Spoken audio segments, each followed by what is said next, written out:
1980 के बाद उन्होंने दूसरा विवाह किया और समय कठिन होने लगा।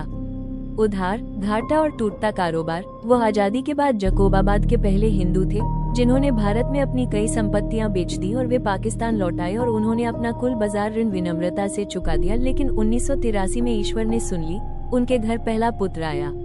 वो खुशी इतनी बड़ी थी कि सारे दुख छोटे पड़ गए।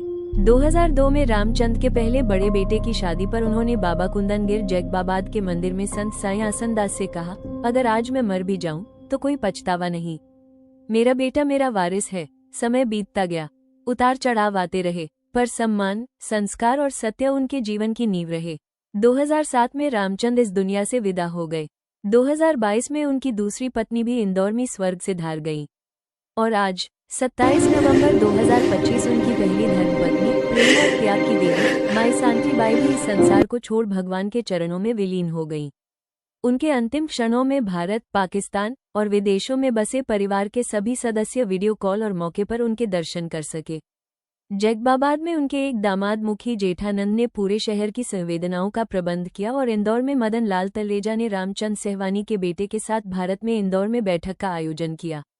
राज सहवानी, हरेश सहवानी, नोनी सहवानी, अक्षय सहवानी और यूरोप और यूएई से आए उनके बड़े बेटे, अच्छी तरह से स्थापित बेटे और उनकी पत्नी, सामाजिक कार्यकर्ता मुस्कान छाबड़िया, मामा प्रताप और कौरव प्रदीप द्वारा आयोजित वीडियो कॉल के माध्यम से अपनी प्यारी मां के लाइव दर्शन कर सके।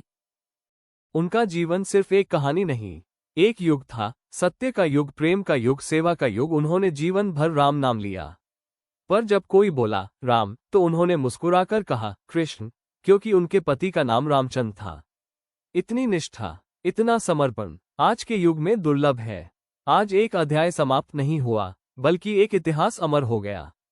उनकी स्मृति, उनके संस्कार और उनका प्रेम हमेशा इस परिवार और समाज की धड़कनों में जीवित रहेगा। ईश्वर उनकी आत्मा को शांति प्रदान करे। वे वैकुंठ धाम में अपने आराध्य कृष्ण राम के साथ विराजमान रहें। ओम शांति शांति शांति।